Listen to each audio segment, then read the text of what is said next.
Hey there, and welcome to the Whitwam Organics Weekly Garden Update. I'm David Whitwam, your host. So today I have a very special guest with me, Amanda Streets. I've known her for a few years. We work together in the same industry, and man, she is just a firecracker getting out there and getting things done. And I really look forward to introducing her to you guys. But first, let's talk about what we have going on in the gardens that I'm running into and seeing, and talk a little bit about what we are doing in the nursery. So this week we are planting seeds for a lot of our brassicas. We're going to go ahead and start our Swiss chard now. Also going to do some kales, cabbages, a few varieties of the more heat tolerant bok choys. We have a red choy that always produces the longest in the summer, and it's one of the ones that we can start the earliest in the fall. Well, actually, start in the summer or an early fall harvest. What else are we starting? It's kind of a surprise. Chinese cabbage, that's in there with the cabbages. We're also starting some different types of mustard greens that I have learned are more heat tolerant. Mizuna, Mabuna. To be honest with you, it's a little bit of a crapshoot what we're doing. It could potentially not work out if this oppressive heat and humidity continues for too much longer. But every year I roll the dice, I gamble on the side of weather lighting up what it usually does, which is somewhere between the last week of September to the second week of October. I wouldn't really consider it to be a big cool off, but it does, humidity drops out of the air just a little bit. Our nighttime temperatures will usually go from 78 down to like 74, 75. Daytime highs might be more in the upper 80s instead of the low 90s. And that is just enough of a difference to get some of these crops going. Again, just to recap, if this is your first time with us, we've already started the seeds of our tomatoes, peppers, as well as melons, and anything that you would kind of consider a spring or fall crop that is a longer season crop. Those were all started 4, 5, 6 weeks ago. We're also starting now by seed, squashes, cucumbers, so anything that you would consider a spring crop that are shorter growing, so 45, 60 days. Really, the goal is to have this stuff semi-mature and ready to plant out in the garden, almost to the point where it's thinking of producing by the time the weather cools off. For us, that's not when we start our plants. That's so really, to be on time, we got to kind of be a little bit early in the game. In at least Central Florida gardening, I have found that it is more effective to try and cheat the season on the front end than to try and cheat a season on the back end. Some things that are coming down the pipe just to be aware of is into November through December and into January are our shortest days of the year. And a lot of these crops that we try and grow for fall crops, they don't like those shorter days. So, you know, around the end of November, you might see powdery mildew building up on squash plants. It's just because the plants simply aren't getting enough direct sunlight anymore. So we always like to try and start that stuff as early as possible. Honestly, we usually have a better season of that stuff in the spring, but same story. We're cheating the season on the front end. We're usually planting that stuff by seed when we're still running the danger of frost, because we know those hot and humid days of summer are coming. So there's not a whole lot going on actually out in our gardens right now. I did straight seed some cucumbers. I straight seeded some jicama, some pole beans, zucchini, miniature watermelons. We planted out by plants our last round of okra. We planted out a lot of hot peppers. And when I'm saying we, I don't mean like I have a mouse in my pocket. I'm talking about we as in me and the other volunteers for the gardens that I help with. So this is not just all the gardens, multiple gardens all around the Tampa Bay area. So I'm just telling you guys this, so you know what I'm doing, what's working, what's not. Maybe that might help you give you some lead and guidance on what you could and should be doing in your own gardens right now. So without any further listening to me ramble on, I'm going to go ahead and bring in Amanda, because that's actually what I'm excited about today. So Amanda, hey Amanda. Hi, thank you for having me. Oh, thank you for joining us. So if y'all don't know Amanda, you definitely will by the end of this video. Amanda has a few different organizations that are kind of under the same umbrella, is Pinellas Community Compost, as well as her business Living Roots Eco Design. She is a wonderful mother. I believe the first time I met her, she had a little baby with her and came in my backyard carrying her baby right there with her, picking out plants. And I'm just super excited to talk to Amanda and you guys. So Amanda, we were talking a little bit about this beforehand, and it sounded super cool because you know me, and I'm passionate about schools and school gardening, and I'm just really not able to get in there and do a whole lot of that, at least this first semester during COVID. So why don't you talk a little bit about the Pinellas community composting and what you guys are doing in the schools right now with your composting program? So we've been getting a lot of email requests from schools interested in trying to compost, whether it's something they're trying to do for a larger scale project to go with their school garden, or if it's individual classrooms or smaller projects they just want to do maybe for like an ongoing experiment. We've also been helping some homeschool families set up composting. It's not that hard to compost, of course, but when you're talking about organizing it for a group, whether it's, 25 kids in one class, or it's, 6 or 10 classrooms, it does take a little bit of coordination, especially when there's a lot of moving parts at a school. So I help do that. I was actually an elementary school teacher for 11 years and have a little bit of a different perspective, I guess, about how to set up a program in a school with all of the the procedures and the transitions and routines and stuff. What grades did you teach? I was actually a gifted teacher for 8 years. So I've taught 5th grade most of the time, but I also taught kindergarten and everything in between. Oh, wow. Wow. And so that sounds like that would be a huge help on knowing what to do when you're going into these schools and explaining to the teachers kind of what's involved with these living laboratories, living outdoor laboratories that they want, be it composting, because yes, that is something you have to maintain to keep alive, or a school garden. It's not like the chemistry set and the Bunsen burners that they can put up in the shelf and just leave it there and take it down when they want to use it. And I don't think a lot of teachers really can initially wrap their head around what is involved. And I know for me, it's been a challenge over the years trying to talk to them. And it sounds to me like that's just right up your alley because you've been there, done that.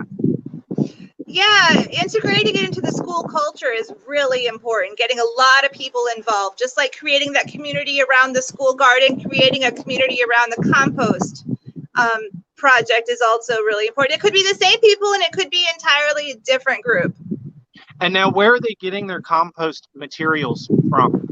So some schools choose to do like the kitchen scraps from the cafeteria, the ends of the lettuce, tomato ends or whatever if they have food prep. And some of them are choosing to do like the kids' banana peels and orange peels and stuff from their lunch. But everybody, for the most part, is choosing to do very simply fruits and vegetables, usually raw fruits and vegetables, because that's the easiest to explain to children to make sure there's no contamination.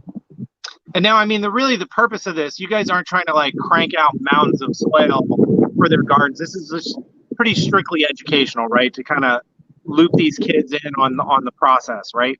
Yes. I mean, some schools are choosing to do, like a worm bin. Some have a tumblers. A couple have a 3-bin system. Those are the schools that usually have the cafeteria that does food prep, and they're wanting to divert some of that, but none of it is like large quantities at elementary schools or private schools or anything like that. That's really exciting. I love seeing the kids in there, getting their hands dirty. And I know one of my favorite things in the world is pulling out that worm bin and watching kids.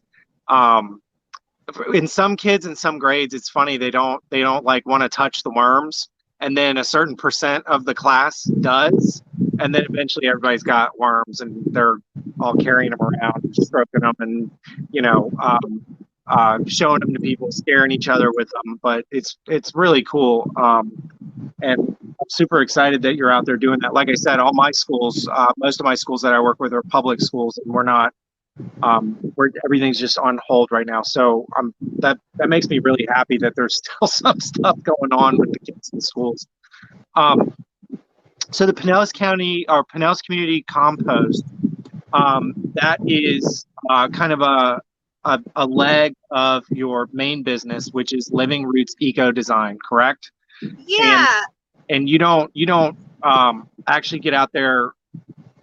For a general rule, you don't actually get out there and build gardens for people, but you will, or like, what do you do over at Living Roots? So we help people DIY for the most part. That doesn't mean I won't do an occasional installation of a food forest or come over and help people. I try to help everybody that I work with learn how to take care of their plants, whether it's a food forest, a native plant garden, a butterfly garden, or a vegetable garden. I think that it's important for the homeowner or whoever has the project to understand what they have, even if they eventually end up hiring somebody else to help them. I try to set them up so that everything is designed and planted so it's easy to take care of, it's low maintenance, it's properly planted and designed well, so it's really low maintenance from the start. Okay, so like what are we talking? Like, you go into someone's house, and what do? You like walk their property with them, and yeah, I go over there and I say, what are you trying to accomplish? A lot of people hire me because they want me to come over and help them with a new property that they purchased. They're like, we have this yard now. We don't know what anything is. We don't know what we should keep, what we should remove. So I help them figure out how to take care of what they already have, or what might need to come out because it's way too close to the house. It maybe is damaging the foundation. I look up into their trees a little bit. I'm not an arborist, but I can be like, oh, look, this is a sign that maybe your tree is not healthy. Yeah, you need to call an arborist. Tree work done. Yeah. Yeah. So especially new homeowners or people who are new to Florida, they don't know what they have. So offering that little bit of help. Sometimes I also do much bigger consultations where I'll help someone figure out what their goals are for maybe a whole food forest in their yard, like a big permaculture project, or an area they want to convert to native plants. I kind of walk people through that process of figuring out what it is they want. I tell them, I want you to imagine that you could do anything you want. What is your absolute perfect dream that you would have here? Like your dream fantasy yard. And then I help them figure out how to take that and kind of marry it to what is practical and possible within their space and their budget. Gotcha. Okay. So you kind of take their dreams and then whittle it down into bite-sized pieces, you could say? Exactly. Yeah. I organize all of their projects into like weekend-sized chunks. So they know how to start a project and stop a project, and their yard doesn't look half done at any point. Okay, so you'll actually portion the project off. So you break it into like subsections and then break those down into even smaller little bits and pieces so that they can, because you said earlier, most of your clients are do-it-yourselfers, right? That's correct. Okay. And so guys and gals, yes, that's so funny, Christine. I was actually just getting ready to say that. So all of Amanda's contact information is up above in the comments. I actually put them into the comments before we started. So her website is in the comments, as well as her email address and also her phone number. So if you guys have any more questions about what Amanda does, her pricing structure, availability, feel free to reach out in any of those the 3 methods that are up there. But speaking of her website, if you are actually on her website, there's something that's really cool that Amanda does. And correct me if I'm wrong. You were doing these. Were you doing these online classes prior to COVID, or So was this kind of birthed out of that? I'd done a couple online classes, but they were usually for specific groups. They weren't open to the public. So Okay. Once COVID happened, a lot of people wanted some help, but they couldn't leave their house. So I had all sorts of requests for Zoom consultations. Could you come over and stand 20 feet away from me? Teach me how to do all this stuff. So I started doing these online classes, and they were kind of rusty at first. You know, there were some tech glitches, but we've worked all that out, and so far I've gotten a lot of people who have really liked them. I do an online live class, and then I follow it up with a whole bunch of resources that people can download or print off or watch to go deeper into the different concepts that I talked about. So everybody, I kind of glanced over that and jumped over it. What I was saying is, Amanda does these really cool online classes. I believe, can they sign up for private ones as well, like one-on-one? Yes. Okay. I do virtual consultations and coaching. I also do in-person consultations and coaching. Okay, so that's all on her website. Please, guys, check it out. Amanda's doing some great work in the Tampa Bay area. And speaking of one of your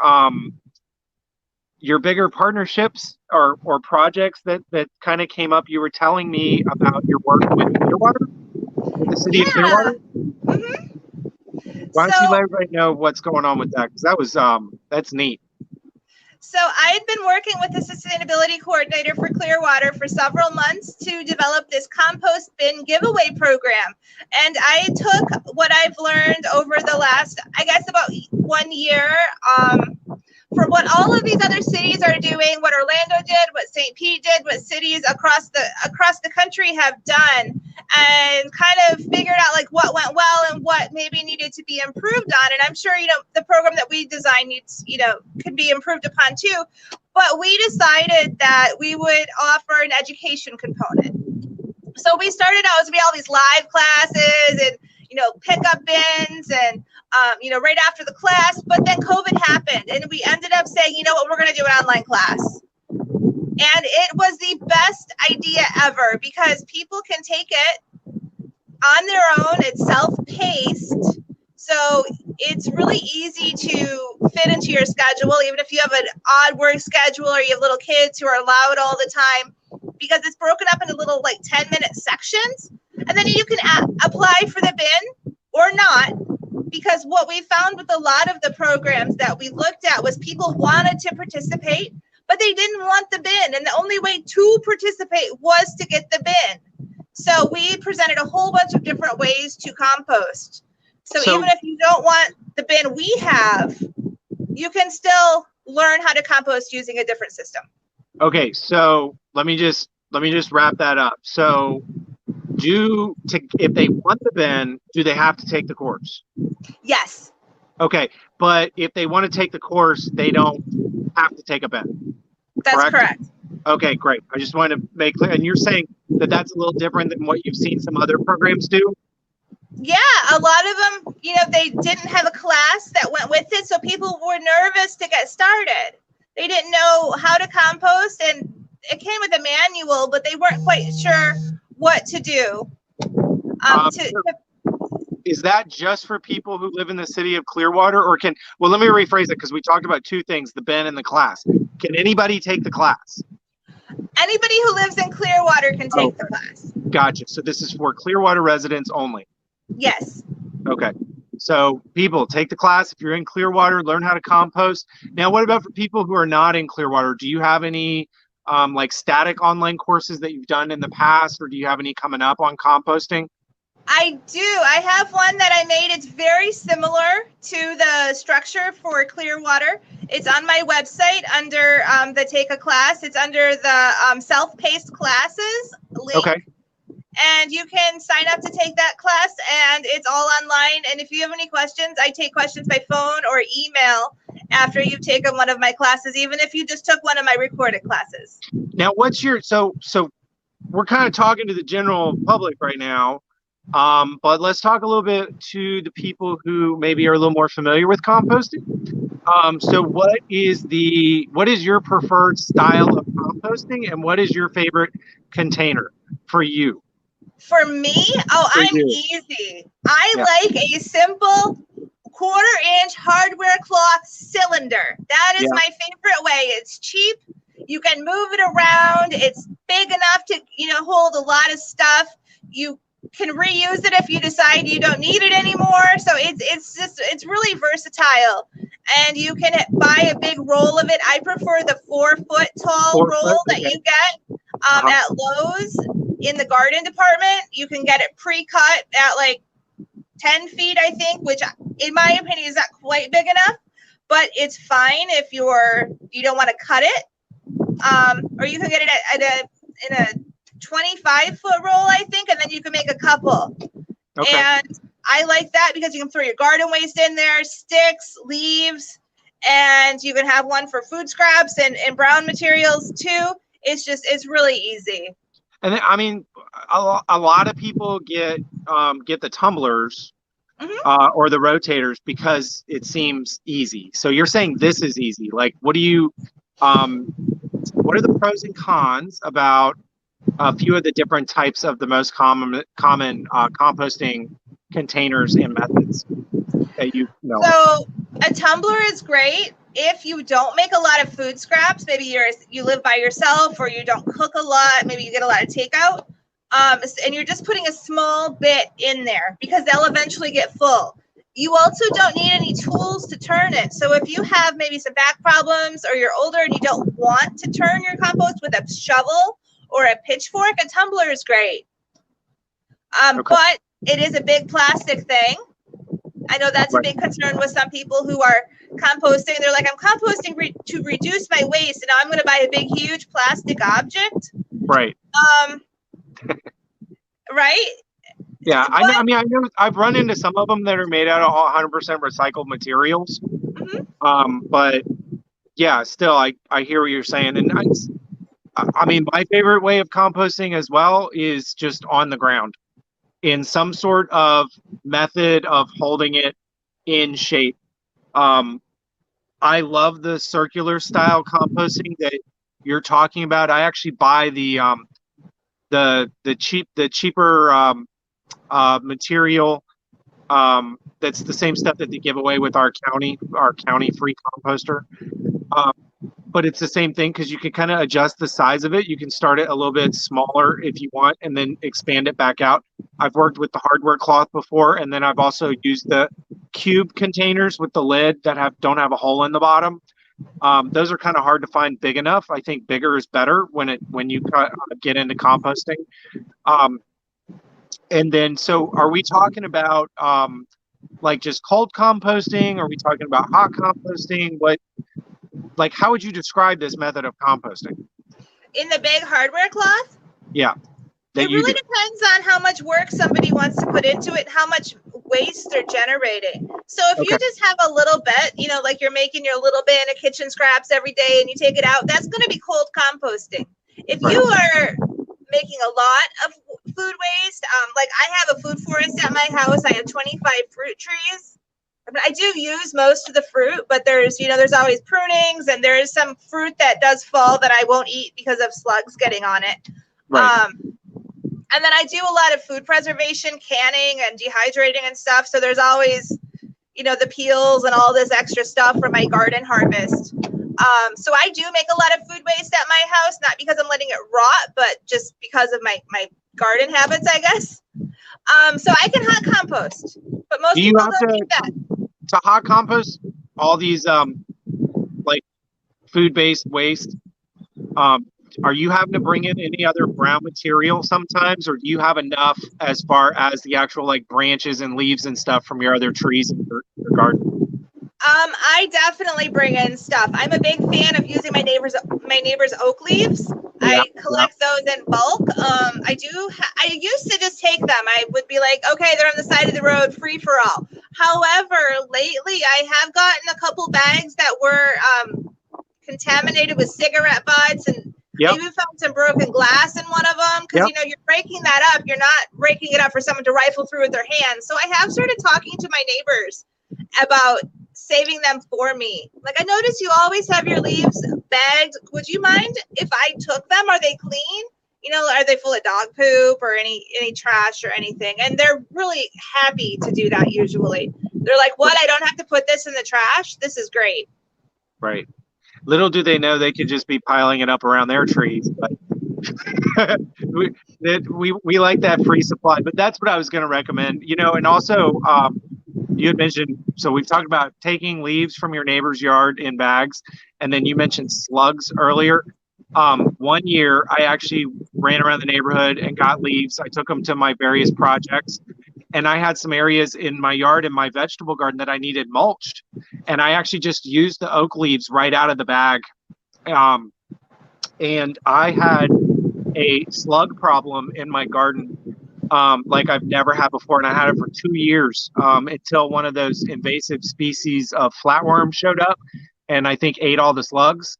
But basically, this is my theory is you were talking about bringing in glass and cigarette butts. I think I brought slugs into my yard, so uh, now I don't spread oak leaf or leaf mulch around in my areas, my gardens that I take care of, unless it's composted.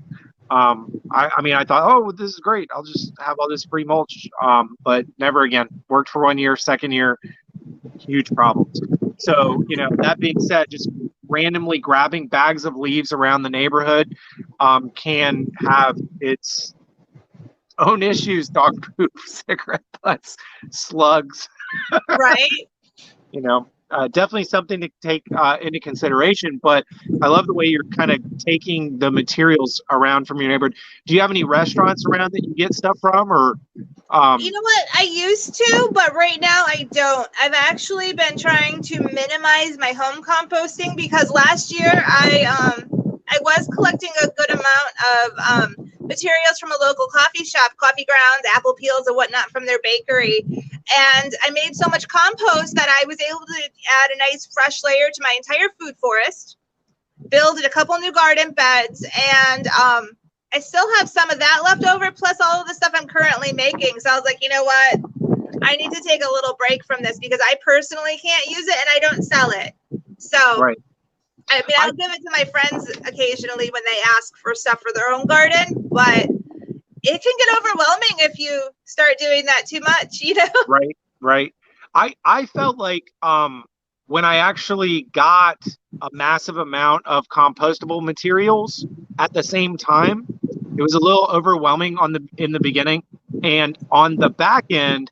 So like there was more work on the front end and the back end, but all the middle stuff seemed like a lot less work because I was able to, you know, take all the food scraps. I think we went and got like boxes and boxes of rotten food from Sanwa, and then ran around the neighborhood and collected bags and bags and bags of oak leaves. And then we were actually able to, we used the pallet style where you drill pallets together. And then we were actually able to build, you know, 3 or 4 of these and layer them at the proper ratio. And so like once we got it to that point, it seemed like the process was a lot easier because we had that right ratio, and the bacterias and the worms and stuff started doing all the work. So it was actually a lot less work than when I'm just rando like piling stuff in a compost. And those seem like they take more out of me as far as turning and chopping and maintaining, because they almost like it takes a little bit more effort to get them started than when you get a bunch of stuff in at the same time and then kind of set your ratios as you pile. That is true. And it happens a lot faster. The compost process will happen faster when you have more stuff that you've added all at one time. Right, right. So there's definitely a good and a bad to going around and getting a bunch of stuff. I mean, for sure. What I found the biggest problem was when we had some of our community gardens that actually tried to develop relationships with restaurants and set something up where we were doing regular pickups. Because what I found is that when you have volunteers working, even if it's for their own garden, um, and working with a business that employs people and is trying to, keep their head above water, things don't go so well when you have asked a restaurant to separate their trash out for you and put it in buckets outside, and then you don't go pick it up. That is a problem. And you know what? It When is you're a dealing huge with problem. volunteers, it's hard to say, you really have to be reliable and predictable. But unfortunately, our area does not have, except for Suncoast Compost, and they're doing a Right. great job with their service area, but we don't have compost collection for businesses. And I know that there's a lot of stuff kind of behind the scenes with small businesses starting, and with some community efforts underway to hopefully change that in the sort of near future. But businesses who really want to compost, a lot of them are relying on those volunteers to help them out and meet some sustainability goals that they may have for themselves. Well, hey, everybody who is tuning in, Amanda and I are going to chat for about 3 more minutes. So make sure if you have any direct questions for either of us, either about her business, about composting in general, go ahead and throw those in right now while we kind of wrap up our chat. But Amanda, what I like, there was a company in Tampa, I believe they were contracted with the local Publixes. Well, the company wasn't in Tampa. They're up by San Antonio. And I'm not going to mention their name, but they were collecting, they got like a little garbage truck and everything. They were collecting, one of their bigger contracts was Publix. And so they were collecting, so they didn't just come into Tampa. They had contracts with their Publixes all around Central Florida that they were collecting scraps from. So this was a contract with corporate out of Lakeland.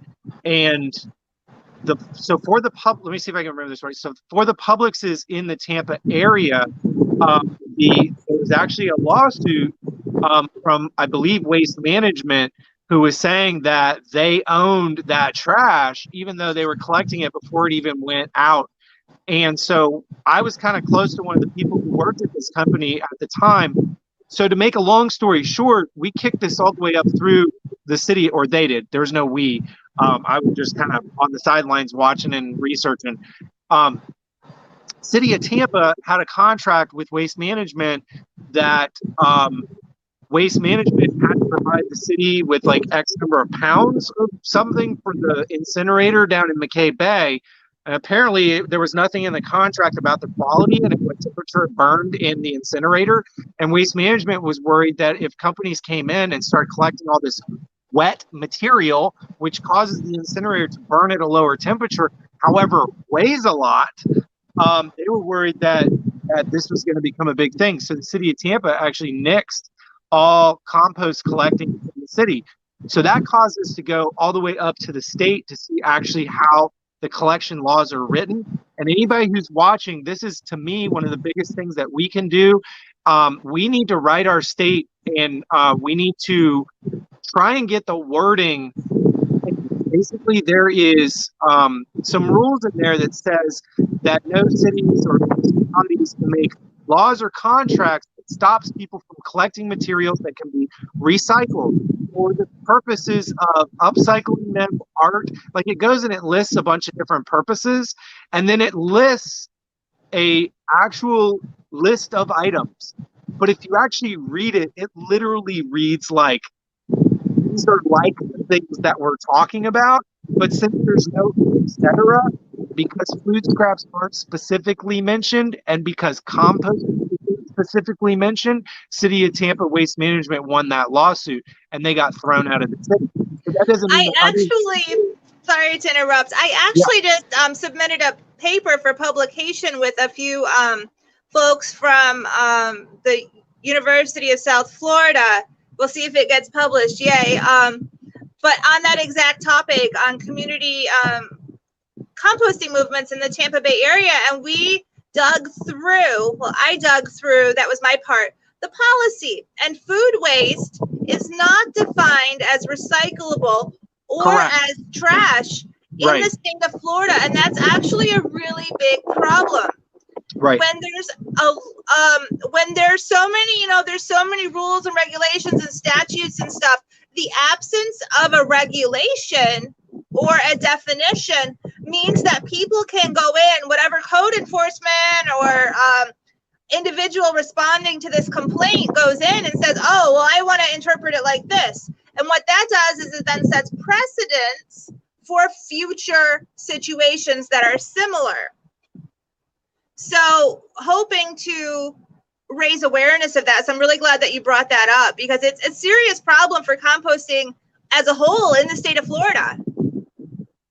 I like, to me, that's where really the state, just like the state stepped in and said that no municipalities can make rules, or cities or municipalities can make rules against people having a food garden in their front yard, which, of course, doesn't count HOAs. That's kind of where we need. The thing is we don't have to rewrite a statute or whatever they're called. I'm sorry, guys. My it's been a few years since I've looked into all this. I think Yvonne was asking, who do we write to get this law changed? Guys, these videos I've been doing, they've been going out to like 4,000 to 10,000 people with like 1,000 to 3,000 views. So that's a really good question, Yvonne. I'm going to actually put that in the video. Guys, if anybody is watching this video and knows who we need to be writing about making sure that the Florida law is changed to protect against local municipalities making contracts where they basically own the trash. But like, just for example, Waste Management can't stop you from collecting glass. Waste Management can't stop you from collecting cardboard. So they have a list of things that can be collected and that are considered recyclables. But so what did you find, Amanda? It's not that it says food waste is not recyclable, right? Or recyclable material. It's that it doesn't say that it is. Is that what I am Yes. I remembering this correctly? So when you actually dig through all of these laws and read them, which is, special to have that opportunity, right? The hours of time. Food waste and composting is actually not mentioned at all, really. It's mentioned once under composting is mentioned once in association with green waste, like tree branches, right. And shrubbery and stuff. But it's not mentioned in association with food waste in the Florida statutes or their definitions. It is mentioned though in the Florida state recycling goals and under Florida Force, the Florida Organic Recycling something. Oh, Amanda, I lost you there. Guys, I lost Amanda, and there she is. She's coming back on. If you guys are still here, it looks like something cut out.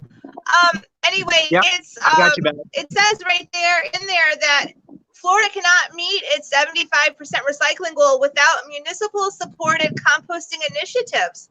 That's a really big deal to meet these goals, and those goals are put in place so that we can have better trash service, less trash, and better recycling.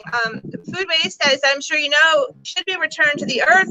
It's from the earth, and when it goes into the landfill, it emits methane, greenhouse gases, and that's really bad.